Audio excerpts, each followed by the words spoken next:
estos vasos, o sea, tapamos más o menos un 70% de la malformación.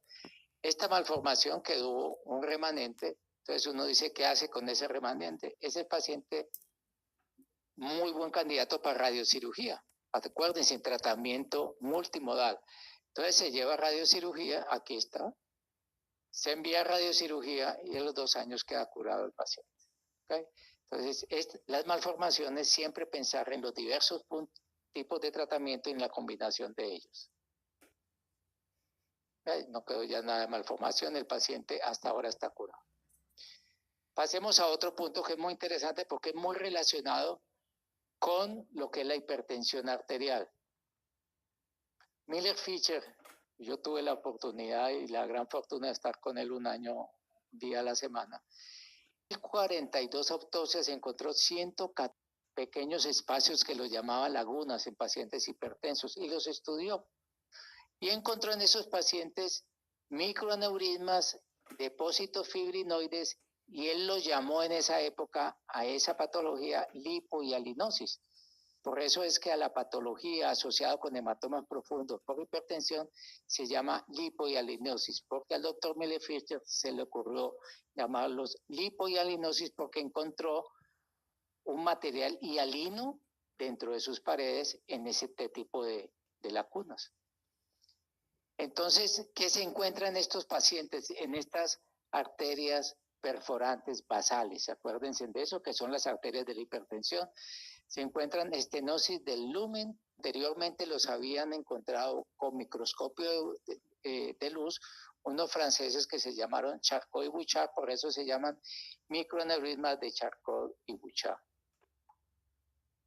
Y estos son los hematomas profundos que vemos todos los días en urgencias. Paciente que llega con un hematoma lateralizado, empieza a perder la fuerza de un lado, a perder el lenguaje, llega y tiene un hematoma profundo a nivel cerebral. Son hematomas profundos por patología lipohialinosis que produce microaneurismas, los cuales se rompen y ocasionan el hematoma.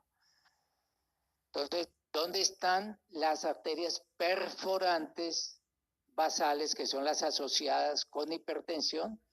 Están en lugares principalmente en el tálamo, en la protuberancia y en el núcleo dentado del cerebelo.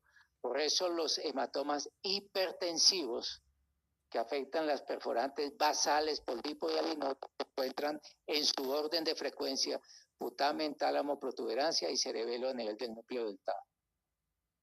Y aquí están los diversos sitios. Estas son las que principalmente atacan, que son las putamen. Estos son los microaneurismas que ya les he dicho que por lipohialinosis se rompen y ocasionan. Aquí están pues los hematomas. Este es hematoma talámico, este es hematoma putaminal y este es hematoma en el núcleo dentado del cerebelo, que es lo que tenemos que recordar. Lo mismo. Entonces, ¿qué hacemos con este hematoma? Pues chiquitico, pues no se le va a hacer nada. ¿Qué hay que hacer? Controlar la presión arterial. Pero ¿qué hacemos con un grande que está poniendo en peligro de vida? Pues tratarlo. ¿Qué es tratarlo? Pues sacarle el hematoma. Y hay diversos métodos de tratamiento que no vamos a explicar en este momento porque no es el caso. Y llegamos ya casi al final con la angiopatía mieloide. La angiopatía mieloide es la hemorragia parenquimatosa más frecuente en los pacientes ancianos. Acuérdense que hemos visto paciente joven, malformación arteriovenosa; paciente adulto hipertensivo, hemorragias, hematomas profundos por lipohialinosis y ruptura de microaneurismas; paciente anciano con hematoma, angiopatía mieloide. ¿Okay? Encontraron en estos pacientes un depósito de proteína amiloide B muy parecido a la enfermedad de Alzheimer. Y entre otras cosas, la angiopatía mieloide es muy frecuente en pacientes con enfermedad de Alzheimer. Compromete los vasos, como les dice, los leptomeningeos y los que salen de ahí, que son las arterias perforantes lobares, corticales y medulares. Comúnmente en pacientes mayores de 65 años en enfermedad de Alzheimer. Y una característica es que este tipo de pacientes, precisamente porque son arterias pequeñitas, ocasionan pequeños microbleds, o sea, microsangrados que se ven muy bien en las resonancias magnéticas. Y ahí conjugamos toda la patología. Hematomas córtico subcortical más microsangrados, no hay otro diagnóstico, angiopatía amiloide, que está ocasionando esas hemorragias. Aquí está el depósito de la amiloide. Este es por patología del amiloide, ¿ve? Hay ese depósito, hay formación de microaneurismas, necrosis fibrinoides, debilidad de la pared arterial y sangrado. Y es muy diferente a la hemorragia por hipertensión, que generalmente es en las arterias perforantes lobares. Y miren los microbleds, los microsangrados. Esto es una proyección de resonancia magnética que se llama gradiente eco, ¿no? Entonces ahí podemos ver los microsangrados, ¿ok? Entonces, siempre que ustedes vean microsangrados, piensen en angiopatía amiloide. Y esto es muy frecuente, lo que pasa es que la gente no lo mira y no lo busca. Y esto es un hematoma córtico subcortical con microsangrados. Diagnóstico, angiopatía amiloide. Punto. Ahí no hay que pensar.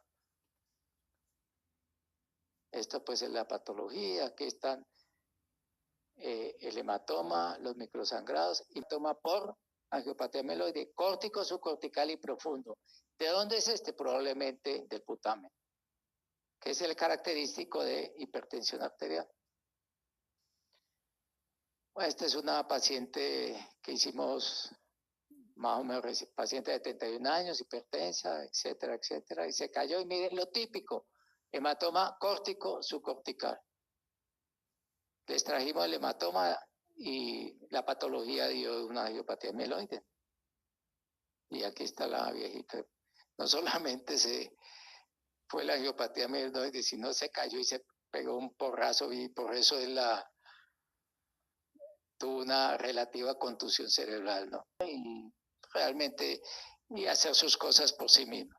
Entonces, recordar, la angiopatía amiloide es una patología de ancianos. Se encuentra en pacientes mayores de 65 años, del 25%. Y el tratamiento generalmente es observación, porque tienden a sangrar, o cirugía si realmente atentan contra la vida. La otra característica de esta enfermedad es que en muchas ocasiones presenta hematomas simultáneos. ¿Por qué? Porque la angiopatía amiloide es generalizada en diversas partes del cerebro.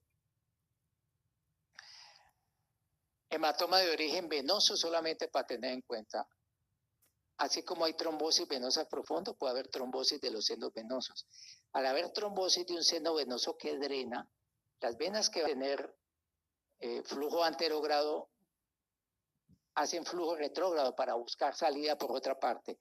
Ese flujo retrógrado es obviamente hipertenso, porque hay una hipertensión al no poder drenar, y entonces la patología se describe como hipertensión venosa de tipo retrógrado asociado a trombosis de seno venoso. Eso es lo que ocasiona los hematomas de origen venoso. ¿Y de dónde están estos hematomas? Pues paralelos a los senos. ¿Por qué? Porque son de esas venas que van a los senos. Estas son las venas que pueden ocasionar esos hematomas, o esta que es la vena del ave. Y un seno, aquí está por resonancia, es muy fácil ver, este es un T1 donde está completamente trombosado el seno sagital. Miren, en esto también ustedes pueden encontrar cómo es en el centro, Soundwire pre-version. hematomas bilaterales alrededor de los senos. Entonces, paciente con hematomas alrededor de los senos, más de uno, pónganle la firma, es una trombosis venosa.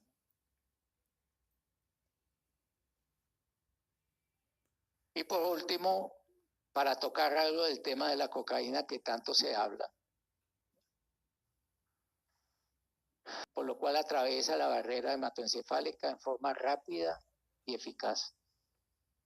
Los niveles de cocaína en el cerebro se encuentran a los 30 segundos con la aspiración y administrada por vía endovenosa, y a los 5 segundos al ser fumada, ¿no?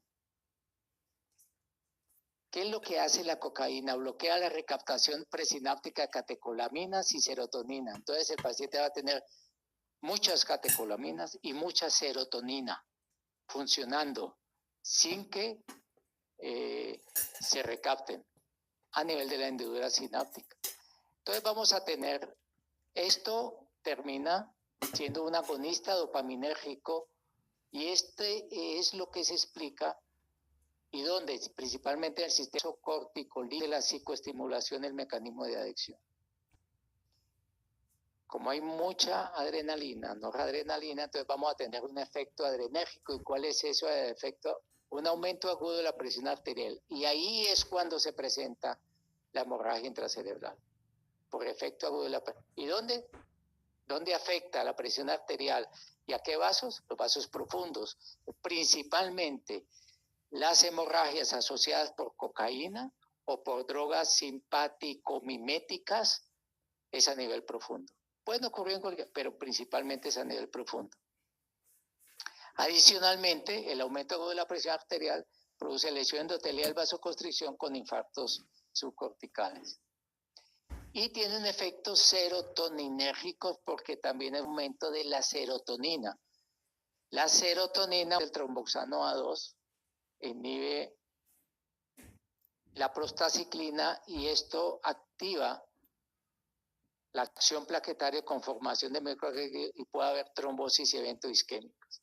O sea, en un paciente con cocaína o con drogas simpático-miméticos puede haber lesiones de tipo hemorrágico y al mismo tiempo de tipo isquémico. Y las hemos visto y con alguna frecuencia.